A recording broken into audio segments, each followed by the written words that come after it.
Good morning. I welcome you all on my YouTube channel. My name is Vishnu Gupta and we are learning biology here. That is more than a subject. Today is 4th of June and you know that we are discussing human health and disease. In human health and disease we have discussed a lot of topics, like as yesterday we discussed about the what is immunity, then about the what are the lymphocytes, then yesterday we discussed about the allergy. कल हम लोगों ने allergy के बारे में discuss किया था कि एलर्जी क्या होती है, एलर्जी क्यों होती है, ठीक है, और what are the causative agent of the allergy, ठीक है, ये सारी चीज़ें हमने कल डिस्कस की थी. Today we are going to study a very prevalent disease, बहुत प्रेवेलेंट है, जिसका नाम बहुत लोगों को मतलब मोस्टली लोगों को पता होता है, ठीक है, लेकिन ये कैसे कॉज होती है, कैसे स्प्रेड होती है, ये बहुत कम लोगों को पता है. वैसे कोरोना से ज़्यादा कोई फेमस कोई डिज़ीज़ आज तक हुई नहीं है, ठीक है, जितनी ये डिज़ीज़ फेमस हो गई कि बच्चा बच्चा जानता है कि भैया हाँ कोरोना है, ठीक है, लेकिन और ऐसी फेमस कोई डिज़ीज़ आज तक नहीं हुई. तो कुछ सालों के बाद जब ये डिज़ीज़ सिलेबस में आएगी, इसको भी जब इंक्लूड करेंगे तो इसके बारे में भी जो आने वाली जनरेशन है जो 10-15 साल के बाद जब आएगी, ठीक है, तो वो पढ़ेगी. लेकिन इससे ज़्यादा कॉमन कोई, इससे ज़्यादा फेमस कोई डिज़ीज़ अभी तक नहीं हुई. तो लेट्स स्टार्ट द सेशन, इनको स्टार्ट करते हैं, ठीक है, वेरी एंथुजियाज़म के साथ, खूब एंथुजियाज़म के साथ स्टार्ट करते हैं और देखते हैं. Today we are going to discuss a disease that is AIDS, जिसका फुल फॉर्म मतलब जिसका नाम है एड्स. देखो इसके नाम पे ही इसकी मतलब जो मतलब बहुत सारी जो इसके बारे में नॉलेज है वो छुपा हुआ है.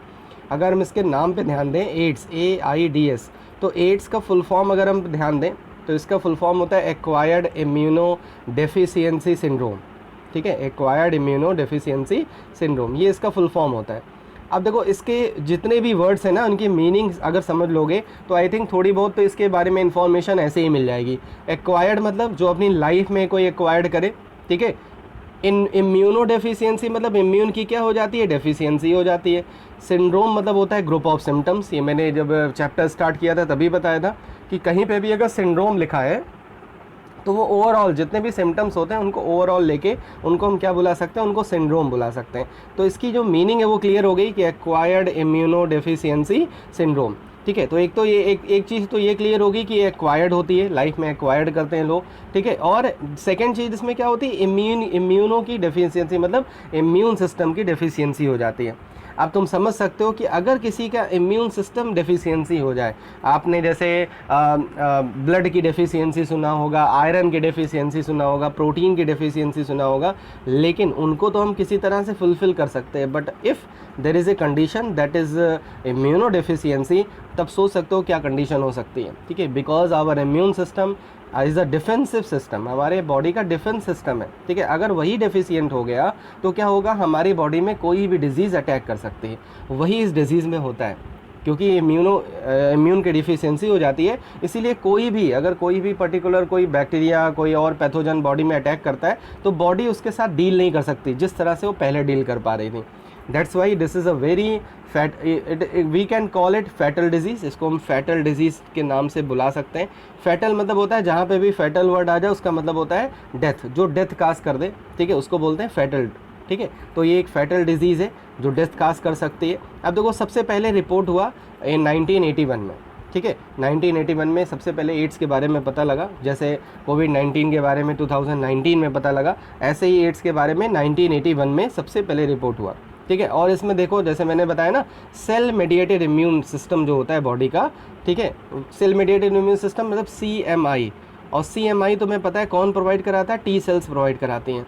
तो जो CMI होता है मतलब सेल मेडिएटेड इम्यून सिस्टम होता है बॉडी का, वो इसमें डेफिशिएंट मतलब वो अफेक्टेड होता है, ठीक है. और देखो T सबसे ज़्यादा जो इनके वायरस के जो टारगेट सेल्स होती हैं वो T सेल्स होती हैं. और T जो है याद रखना, T is known as helper. T को हम क्या बुलाते हैं, हेल्पर T सेल्स बुलाते हैं, क्योंकि T cells can not directly produce antibodies, they assist the B cells. ये हमेशा B सेल्स को असिस्ट करती है for the production of antibodies. और तुम्हें पता है T और B का रेशियो क्या होता है, 3:1, ठीक है. तो अगर T डिस्ट्रॉय होने लगी, अगर T जो है कम होने लगी बॉडी में, ठीक है, तो B को ये असिस्ट नहीं कर पाएंगी और हमारी इम्यूनिटी धीरे धीरे क्या हो जाएगी, वीक हो जाएगी. क्लियर है, ठीक है. तो स्टार्ट करते हैं इस डिज़ीज़ के बारे में और चीज़ें पढ़ना, ठीक है.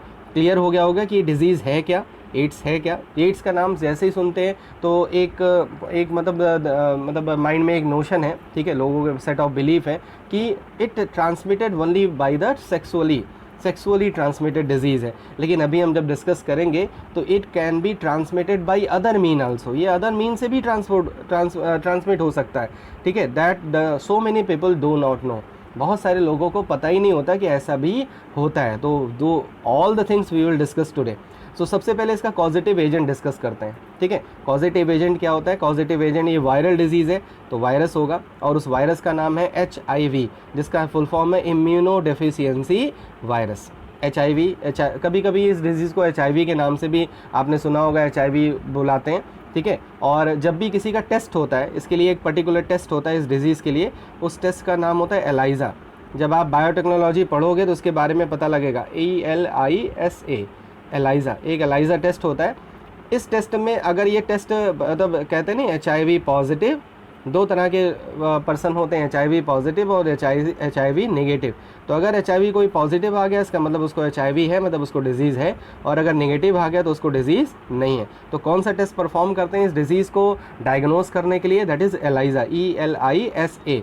ये कैसे काम करती है? What is the principle of this particular मतलब method, that you will come to know in the biotechnology. वो बायोटेक्नोलॉजी तक जब आप बहुत ज़्यादा आपको नॉलेज हो जाएगी इन सब के बारे में, तब आपको मैं बताऊंगा वहाँ पे कि एलाइज़ा टेस्ट कैसे परफॉर्म करते हैं, ठीक है।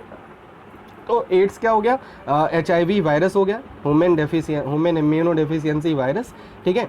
1986 में इंटरनेशनल कमेटी ने इसको सबसे पहले नॉमेनक्लेचर दिया था, इसका नाम रखा ह्यूमन इम्यूनो डेफिशिएंसी वायरस। अब इसके वायरस के कुछ फिजिकल फीचर हैं जो मैंने यहाँ लिख रखे हैं, जो आपके NCERT में नहीं है। It is a type of retro virus. अब देखो रेट्रो वायरस क्या होता है, 11th में आपने पढ़ रखा है ना, the virus those have RNA as a genetic material. जिनके पास RNA as a genetic material होता है उनको हम रेट्रो वायरस बुलाते हैं, और रेट्रो वायरस बहुत जल्दी म्यूटेट करते हैं, ठीक है। जो जितने भी रेट्रो वायरस होते हैं जिनके पास RNA as a genetic material होता है, that those replicate very fast. उनमें जो म्यूटेशन होता है, उनके जो फंक्शनिंग होती है वो बहुत तेज़ होती है, ठीक है। तो एक टाइप का क्या है, रेट्रो वायरस है, इंपॉर्टेंट है काफ़ी है, ठीक है। उसके बाद इसका शेप देखो, वायरस स्फेरिकल होता है डायामीटर में, 90 से लेके 120 नैनोमीटर होती है इसकी डायामीटर। जीनोम में केवल सिंगल स्टैंडर्ड RNA होता है, वो भी 2 आइडेंटिकल फ्रेगमेंट में। जैसे मैं एक सिंपल सा स्ट्रक्चर तुम्हें बना के दिखा रहा हूँ, जैसे ये है। अब तुम्हें पता है वायरस में आउटर लेयर क्या होती है, प्रोटीन होती है, और अंदर क्या होता है, जेनेटिक मटेरियल होता है। अब देखो इनमें जो जेनेटिक मटेरियल RNA होता है वो होता तो सिंगल स्टैंडर्ड है, लेकिन वो 2 आइडेंटिकल फिलामेंट में होता है। ये एक ये है और एक ये है, समझ में आया, ठीक है। तो इन वायरसेस में 2 मतलब उन्हीं के 2 सेगमेंट होते हैं, RNA के 2 सेगमेंट होते हैं, ठीक है। ये याद रखना, ये काफ़ी इंपॉर्टेंट है, आपके कॉम्पिटिटिव एग्जाम के लिए काफ़ी काम आएगा, ठीक है। तो सबसे पहले ये सिंगल स्टैंडर्ड RNA होता है, filament segmented into 2 identical filament, ठीक है।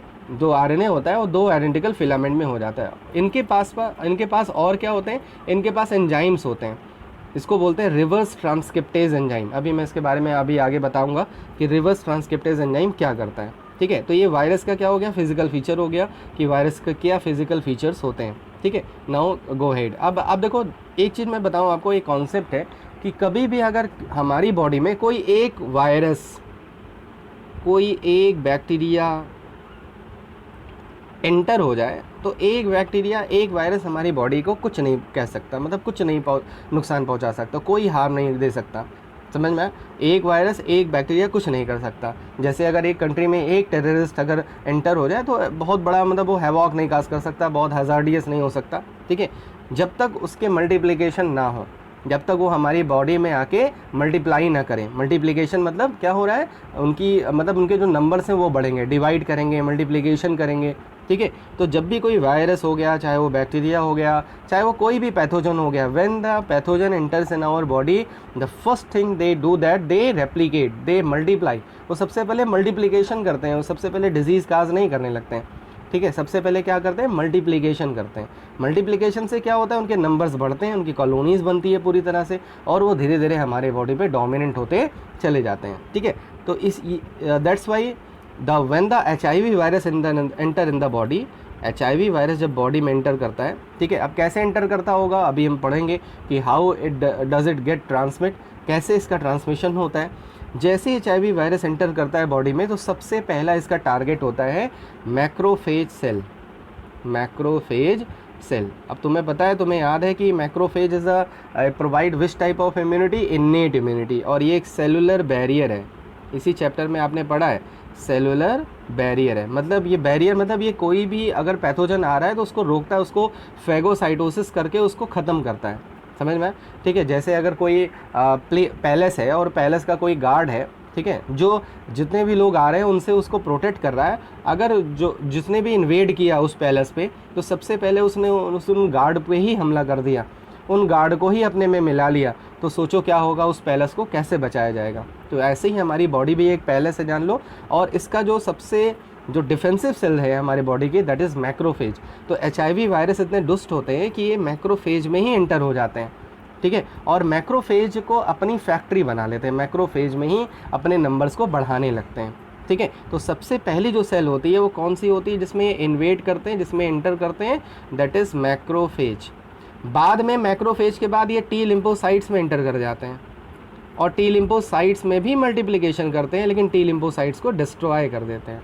मैक्रोफेज को डिस्ट्रॉय तो नहीं करते, ठीक है, लेकिन मैक्रोफेज इनको जो है इनगल्फ भी नहीं कर पा सकता, इनको डिस्ट्रॉय भी नहीं कर पाता। वो क्यों नहीं कर पाता, अभी हम आगे पढ़ने जा रहे हैं, ठीक है। और मैक्रोफेज से निकलने के बाद इनका टारगेट कौन होता है, टी लिम्फोसाइट्स होते हैं, और टी लिम्फोसाइट्स में एंटर भी करते हैं, मल्टीप्लिकेशन भी करते हैं, और उसको क्या कर देते हैं, उसको डिस्ट्रॉय करने लगते हैं। तो धीरे धीरे हम किसी की भी बॉडी में अगर HIV वायरस एंटर कर गया तो उसकी बॉडी में टी लिम्फोसाइट्स के नंबर रिड्यूस होने लगते हैं। अब देखो इस साइकिल में बहुत ध्यान से समझना, एक दो चीज़ और मैं बता दूँ तब इस साइकिल। देखो HIV वायरस किस तरह का वायरस है, किस तरह का वायरस है, रेट्रो वायरस है। रेट्रो वायरस मतलब क्या होता है, RNA होगा, इसके पास क्या होगा, RNA, बताओ, RNA होगा। अच्छा, हमारी सेल में क्या होता है, हमारी सेल में DNA होता है, ठीक है, हमारी सेल में क्या होता है, DNA होता है, ठीक है। अब DNA क्या करता है, रेप्लिकेट करता है, ठीक है। पहली बार मैंने ह्यूमन हेल्थ एंड डिजीज़ पहले स्टार्ट की है मॉलिकुलर से, ठीक है, तो इसीलिए थोड़ा सा यहाँ पे ध्यान देना, नहीं तो मुझे बताने की ज़रूरत ही ना पड़ती। देखो रेप्लिकेशन मतलब क्या होता है, DNA जब अपनी क्या कर रहता है, कॉपी करता है, ये प्रोसेस हमारे सेल में चला करता है। आपने सेल डिवीज़न पढ़ा होगा 11th में, तो 11th में याद होगा S फेज़ में DNA क्या करता है, रेप्लिकेट मतलब कॉपी करता है, ठीक है। तो हमारी भी सेल के जो DNA है वो कॉपी करते हैं, ठीक है। और जो रेट्रो वायरस एंटर कर रहा है बॉडी में वो क्या है, वो RNA वायरस है। अब बताओ क्या RNA जो है वो DNA से इनकॉर्पोरेट कर सकता है, नहीं कर सकता, क्योंकि ये DNA है और ये क्या है, RNA है।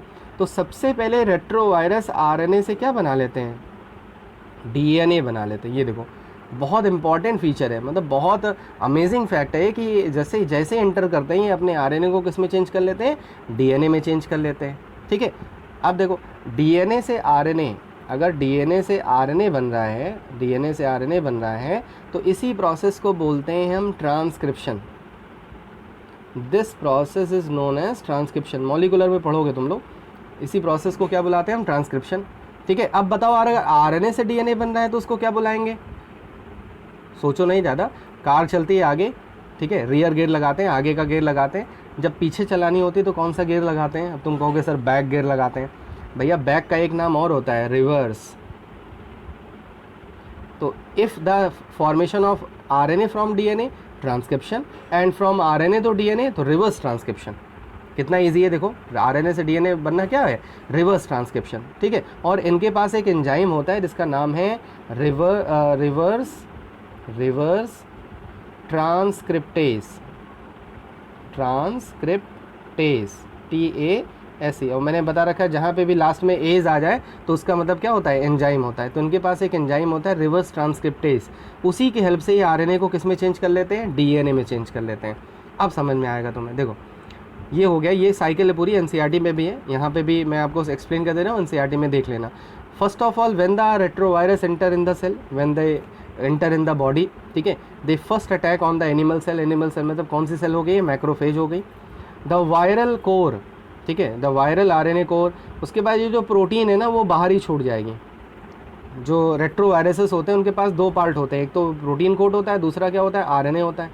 They leave the protein coat outside, protein code को बाहर ही छोड़ देते हैं, ठीक है। तो क्या एंटर किया, ये वायरल RNA एंटर किया। ये देखो वायरल RNA जैसे एंटर किया, वायरल RNA ने वायरल DNA बना लिया। देखो यहाँ पे लिखा हुआ है viral DNA is produced bye reverse transcriptase. इसकी ज़रूरत क्या है, इसकी ज़रूरत ये है कि जब तक ये DNA में चेंज नहीं करेगा तब तक ये हमारे DNA के साथ इनकॉर्पोरेट नहीं कर सकता, और जब तक ये DNA के साथ इनकॉर्पोरेट नहीं करेगा तब तक इसकी कॉपी नहीं होगी। समझ में आए? इसीलिए आपने पढ़ रखा है कि viruses use the cellular machinery of the host, वो होस्ट की ही सेलुलर मशीनरी को यूज़ कर लेते हैं।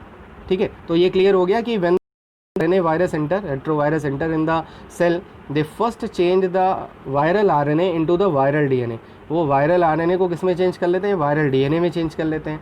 Now this viral DNA will incorporate to our genome, genome मतलब हमारे DNA के साथ इनकॉर्पोरेट कर जाएगा, ये इस तरह से इनकॉर्पोरेट कर गया। जैसे अगर हम देखें तो सपोज़ ये हमारा DNA, ये हमारा DNA और ये वायरल RNA इसके साथ इनकॉर्पोरेट हो गया। अब जब इसकी कॉपी होगी तो इसकी भी कॉपी तो होगी, ये दोनों के साथ एक साथ कॉपी होने लगेगी। समझ में? That's why they incorporate the their DNA, मतलब viral DNA into our genome. और वायरल DNA कैसे बना ये क्लियर हो गया। ठीक है, तो इनकॉर्पोरेट हो गया। अब अंदर कॉपी होगी जिसको हम बोलते हैं रेप्लिकेशन। ट्रांसक्रिप्शन भी अंदर ही होगा, मतलब न्यूक्लियस के अंदर रेप्लिकेशन भी होगा, मतलब कॉपी भी होगी और ट्रांसक्रिप्शन भी होगा। और ट्रांसक्रिप्शन अभी मैंने बताया, ट्रांसक्रिप्शन मतलब क्या होता है? DNA से RNA बनना।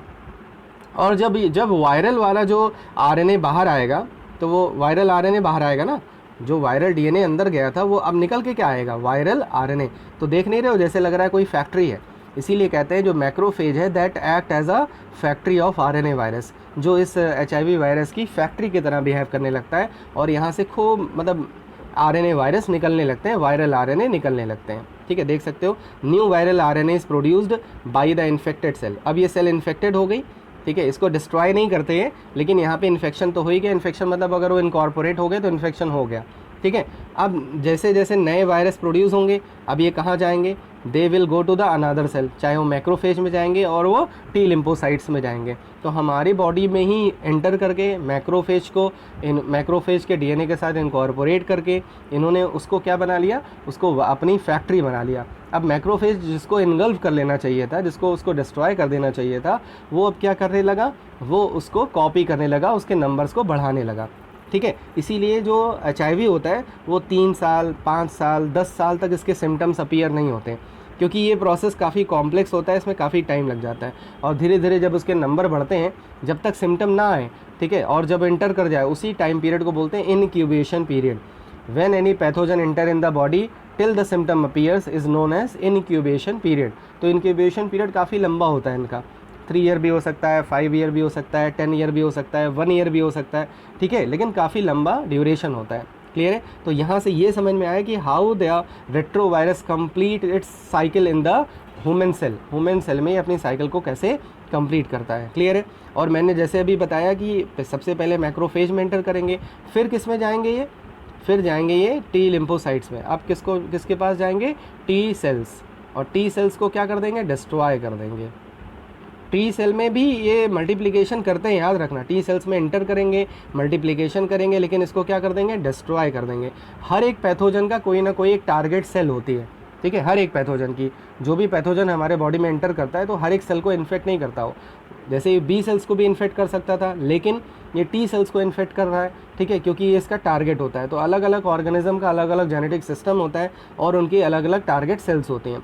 तो टी सेल्स जैसे जैसे धीरे धीरे डिस्ट्रॉय होने लगेंगी, ठीक है, बी सेल्स को ये फैसिलिटेट नहीं कर पाएंगे, असिस्ट नहीं कर पाएंगी, और बॉडी की इम्यूनिटी क्या होने लगेगी? वीक होने लगेगी। और तुम्हें पता है अगर बॉडी की इम्यूनिटी वीक हो जाए तो सिंपल सा अगर कॉमन कोल्ड भी हो जाए तो उससे भी हम जल्दी से ओवरकम नहीं कर सकते, ओवरकम नहीं हो सकती बॉडी। समझ में आया?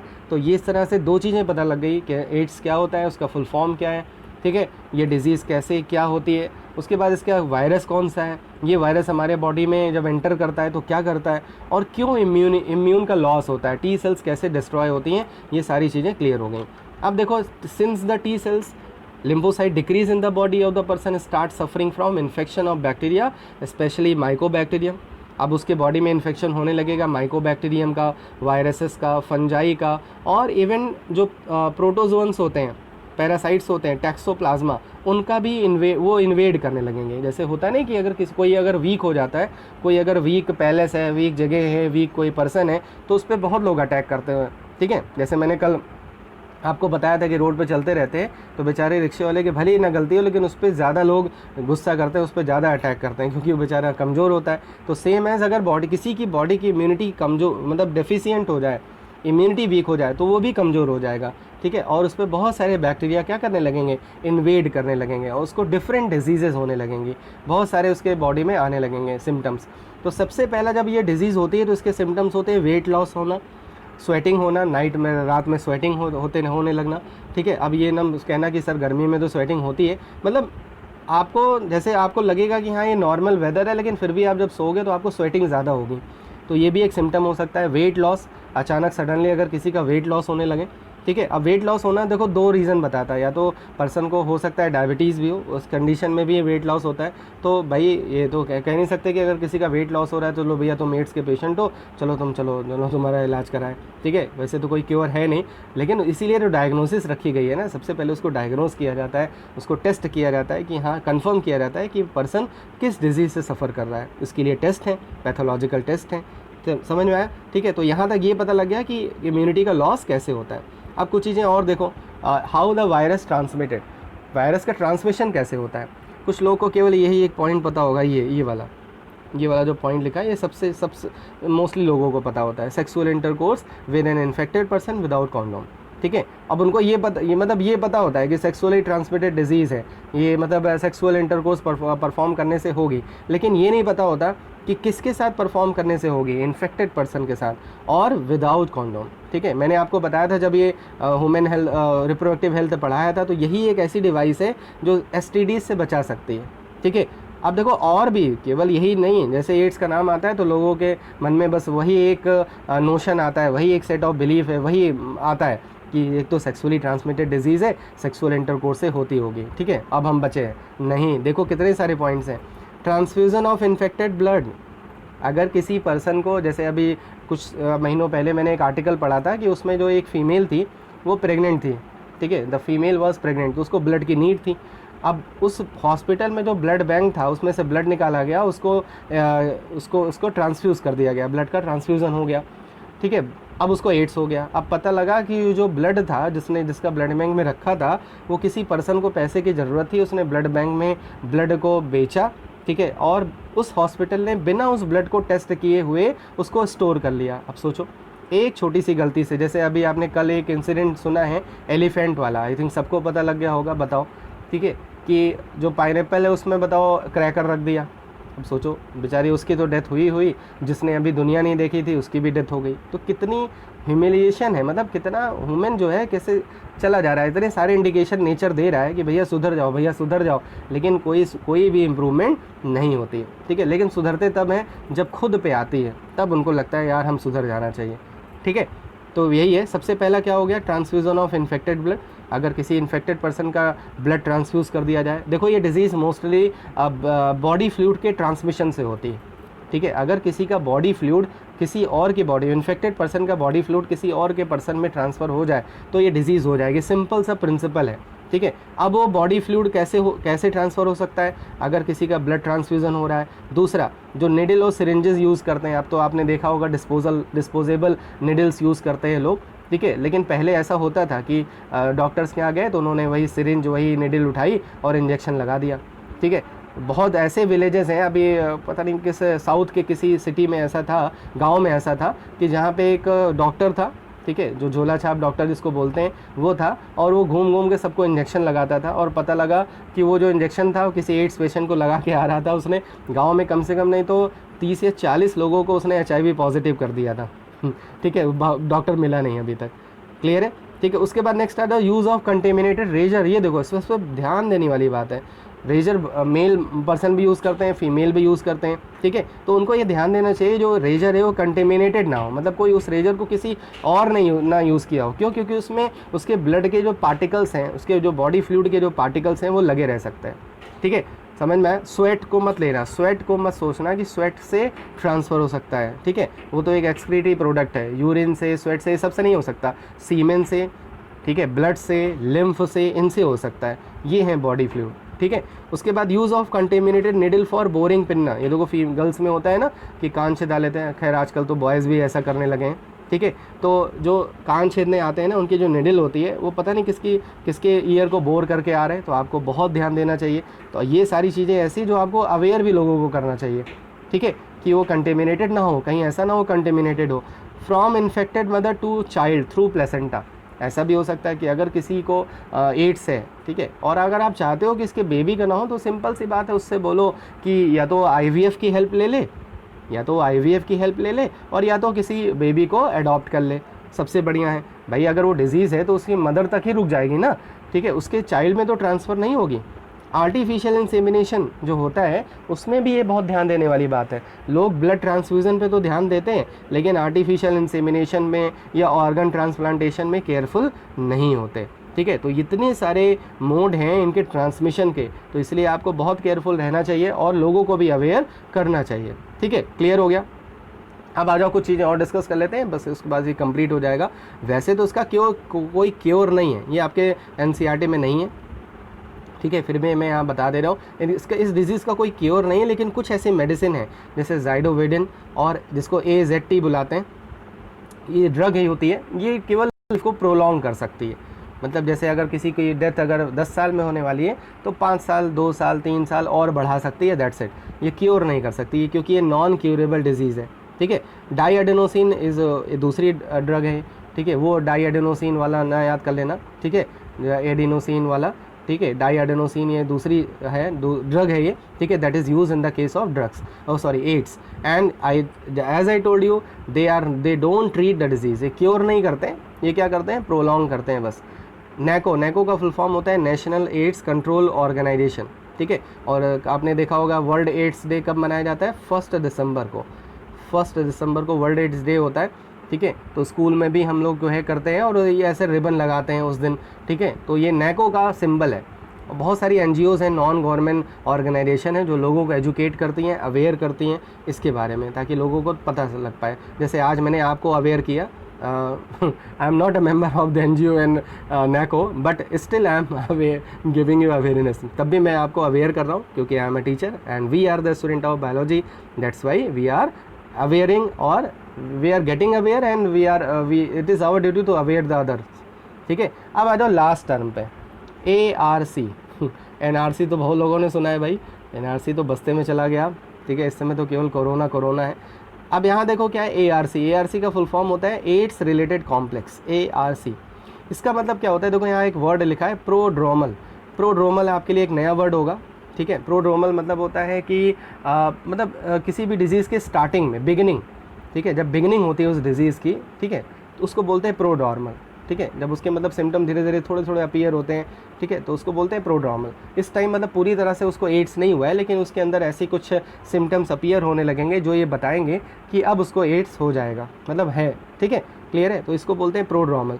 तो ARC का मतलब क्या हो गया कि ऐसे AIDS related complex, AIDS disease से रिलेटेड कुछ ऐसे सिम्टम्स अपीयर होते हैं, जैसे स्वेलन लिम्फ नोड्स स्वेल करने लगता है, तुम्हें पता है सेल मेडिएटेड इम्यूनिटी, ठीक है, सेल मेडिएटेड इम्यूनिटी, जो लिम्फ नोड्स होते हैं वहाँ पे T सेल्स प्रेजेंट होते हैं, और जब ये वायरसेस अटैक करते हैं तो उनको भी टारगेट बनाते होंगे क्योंकि वहाँ पे मैक्रोफेज वगैरह भी होते हैं।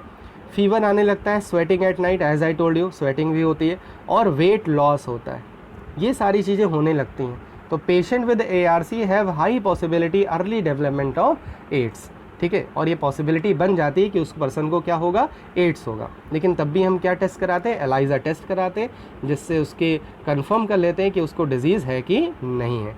अब कुछ आ जाओ हमारी ड्यूटीज़ के बारे में। जैसे आपने बहुत सारे एड्स देखे होंगे कि अगर किसी पर्सन को एड्स होता है, अगर कोई एड्स से इन्फेक्टेड है, ठीक है, तो उसको हम आइसोलेट नहीं कर सकते। जैसे आपने ये जो कोरोना चल रहा है इसमें आपने आइसोलेशन, क्वारंटीन जिसको हम बोलते हैं, क्वारंटाइन कर देते हैं, ठीक है। तो ऐसी कंडीशन, मतलब ये एक ऐसी डिजीज़ है जिसको हम आइसोलेट नहीं कर सकते। मतलब ये नहीं कि इनको भी इक्वलिटी मिलनी चाहिए। अगर किसी पर्सन को एड्स है तो इसका मतलब ये नहीं कि उसको ऑफिस से निकाल दें, उसको स्कूल से निकाल दें, उसको हमारी सोसाइटी में एकदम आइसोलेट कर दें, नहीं, क्योंकि ये डिजीज़ कंटेगियस थोड़ा ना है, ये कॉन्टैक्ट करने से, मतलब फिजिकल कॉन्टैक्ट से थोड़ा ना स्प्रेड हो रही है, साथ में खाना खाने से, साथ में बात करने से थोड़ा ना स्प्रेड होगी। सेक्सुअली ट्रांसमिटेड डिजीज़ है, सेक्सुअल रिप्रोडक्शन से होगी, उसका ब्लड ट्रांसफ्यूज़न या बॉडी फ्लूइड का ट्रांसफ्यूज़न होगा, तब ये ट्रांसफ़र हो सकती है। That's why the person those are suffering from the AIDS, they should not be isolated from the society. They should get the equal equal उनको राइट्स मिलने चाहिए, ठीक है। लेकिन बहुत सारी ऐसी ऑर्गेनाइजेशन हैं, ऐसे नोशन हैं, सेट ऑफ बिलीव्स हैं कि वो उनको क्या करते हैं, ऐसे पेशेंट को पूरी तरह से वो सोचते हैं हमें भी हो जाएगा, टच करने से ये डिजीज़ नहीं होती है। अभी आपने देखा कि ये टच करने से एकदम नहीं होती है, क्लियर है। बस थोड़ा सा ध्यान रखना होता है कि उनका बॉडी फ्लूइड किसी और के बॉडी फ्लूइड में ट्रांसफ़र ना हो पाए, ठीक है। तो ये था एड्स के बारे में, इसीलिए मैंने कल ये टॉपिक नहीं स्टार्ट किया था, क्योंकि ये कनेक्टिव टॉपिक है, एक के बाद एक आपको मैंने पार्ट्स बताए इसके कई सारे। आई थिंक आपको बहुत अच्छे से समझ में आ गया होगा और बहुत सारी नई इन्फॉर्मेशन मिली होगी। मुझे ज़रूर बताना कि yes sir we got new information today on this platform, ठीक है, clear. So please revise those topics. अभी ये धीरे धीरे लेसन एज पे है, बहुत ज़्यादा बचा नहीं है। एक डिजीज़ और आपको पढ़नी है, कैंसर, मतलब जो मेन डिजीज़ है, बस कैंसर पढ़ने के बाद हमें ड्रग्स और बस ख़त्म ये टॉपिक, मतलब ये लेसन ख़त्म हो जाएगा। मतलब विद इन 2 और 3 days I will try to finish this lesson so that we can switch to the next lesson, ठीक है। तो आप रिवाइज करते रहिए, ठीक है, प्रिपेयर करते रहिए, clear. And as soon as possible I will just organise a test for you. आपके लिए टेस्ट भी ऑर्गेनाइज मैं बहुत जल्दी करूँगा, ठीक है। So hope so that you are doing well at your home, stay at your home, stay safe and don't forget to press the like button, ठीक है, भूलना नहीं, लाइक बटन पे जरूर प्रेस करना, ठीक है। एंड मैक्सिमम शेयर करो, अपने जो मोबाइल है उसमें स्टेटस आप लगा सकते हो मेरे चैनल का, जिससे मोस्टली लोगों को तक पता लग पाए, जिसको एड्स के बारे में पढ़ना है वो यहाँ पे पढ़ सकता है, ठीक है। देखो नॉलेज डिसेमिनेट करने में कोई बुराई नहीं है। तो आप आज आप क्या करोगे, आज आप अपने मोबाइल पे इस मेरे चैनल का लिंक जो है वो स्टेटस पे सब लोग लगाएंगे, ठीक है, क्लियर है। इतनी मेरी हेल्प करेंगे ना सब लोग, चलो ठीक है, ओके। जय हिंद, जय भारत, गुड बाय।